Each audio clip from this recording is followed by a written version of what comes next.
Ladies and gentlemen, today, we gather to discuss a common yet often overlooked aspect of our daily lives, reheating food.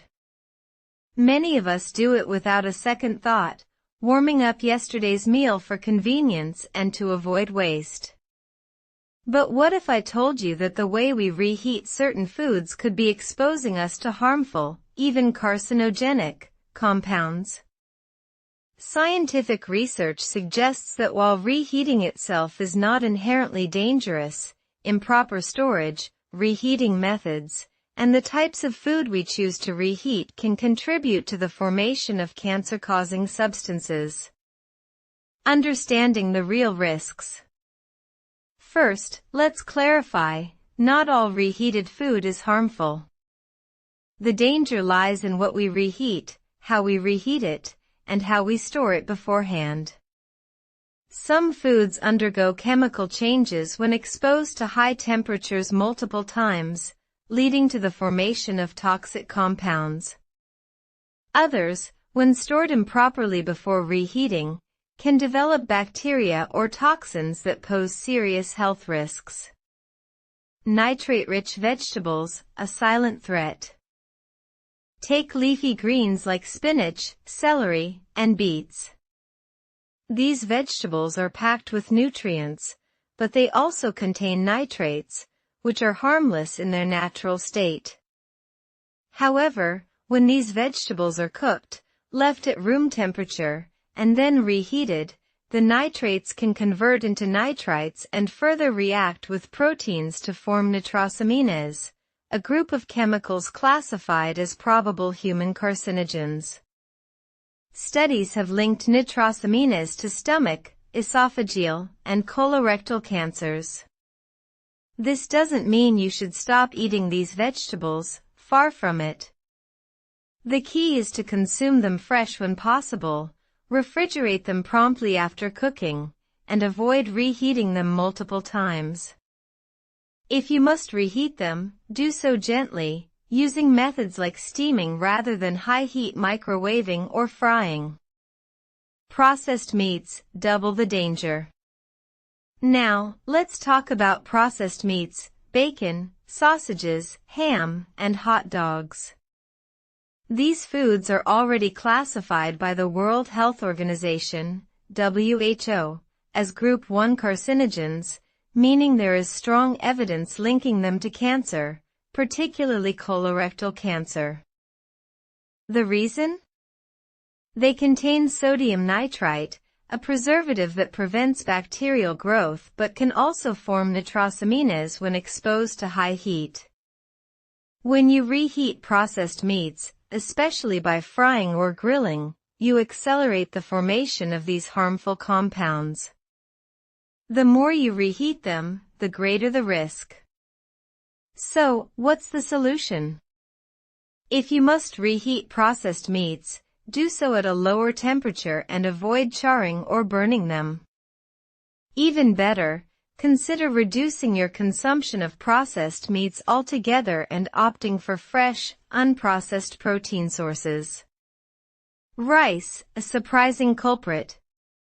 Rice is a staple in many diets, but few people realize that improperly stored rice can become a breeding ground for Bacillus cereus, a bacteria that produces heat-resistant toxins. If cooked rice is left at room temperature for too long, these bacteria multiply, and reheating does not destroy their toxins. Consuming such rice can lead to severe food poisoning, with symptoms like vomiting and diarrhea. While this isn't directly linked to cancer, repeated exposure to foodborne toxins can damage the digestive system and contribute to long-term health issues. To stay safe, always refrigerate rice within 1 hour of cooking, and when reheating, ensure it's piping hot all the way through. Avoid reheating rice more than once. The danger of reusing cooking oils. Many of us reuse cooking oil to save money, but this practice can be dangerous, especially when reheating foods. Oils with low smoke points, such as soybean, sunflower, or corn oil, break down when heated repeatedly, forming toxic aldehydes and acrylamide, both of which are linked to oxidative stress, inflammation, and cancer in animal studies. Deep-fried foods, when reheated, can further degrade these oils, increasing your exposure to harmful compounds. Instead, opt for stable, high smoke point oils like olive oil or avocado oil when reheating. And never reuse oil that has been heated multiple times. Its chemical structure changes, making it more harmful with each use. Acrylamide, the hidden threat in starchy foods.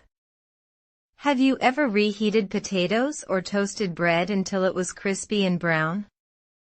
That browning is a sign of the Maillard reaction, which produces acrylamide, a chemical that has been labeled a probable human carcinogen by the International Agency for Research on Cancer, IARC.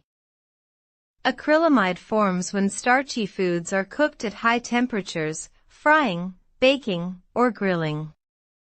The longer and hotter the reheating process, the more acrylamide is produced. Studies in animals have shown that high levels of acrylamide can cause neurological damage and increase cancer risk, though human studies are still ongoing. To minimize exposure, reheat starchy foods like potatoes at lower temperatures and avoid overcooking them to the point of charring. Plastic containers and chemical leaching. Another often ignored danger is reheating food in plastic containers, especially in the microwave. Many plastics contain BPA, phthalates, and other endocrine-disrupting chemicals that can leach into food when heated. These chemicals mimic hormones in the body and have been linked to breast cancer, prostate cancer, and developmental issues. Even containers labeled microwave safe can release small amounts of chemicals over time. The safest option? Transfer food to glass or ceramic containers before reheating.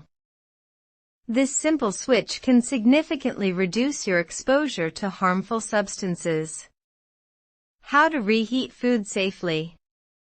Given these risks, what can we do to enjoy leftovers without compromising our health? Here are some best practices. Refrigerate promptly. Never leave cooked food at room temperature for more than 2 hours. Bacteria grow rapidly in the danger zone between 40 degrees Fahrenheit and 140 degrees Fahrenheit, 4 degrees Celsius and 60 degrees Celsius. Reheat only once. Each reheating cycle increases the risk of harmful chemical changes. Only reheat the portion you plan to eat. Use gentle methods. Steaming or warming food on the stove at low heat is safer than microwaving at high power or deep frying. Avoid charring. Burnt food contains more carcinogens. If using a grill or toaster, aim for light browning rather than blackening. Choose safer containers. Glass and ceramic are the best options for reheating. Avoid plastic, especially if old or scratched. Conclusion: knowledge is power. Reheating food is not inherently dangerous, but carelessness can turn a harmless habit into a health risk. By understanding which foods are most vulnerable to chemical changes and adopting safer reheating practices, we can protect ourselves from unnecessary exposure to carcinogens. Let's make informed choices, because when it comes to health, prevention is always better than cure. Thank you.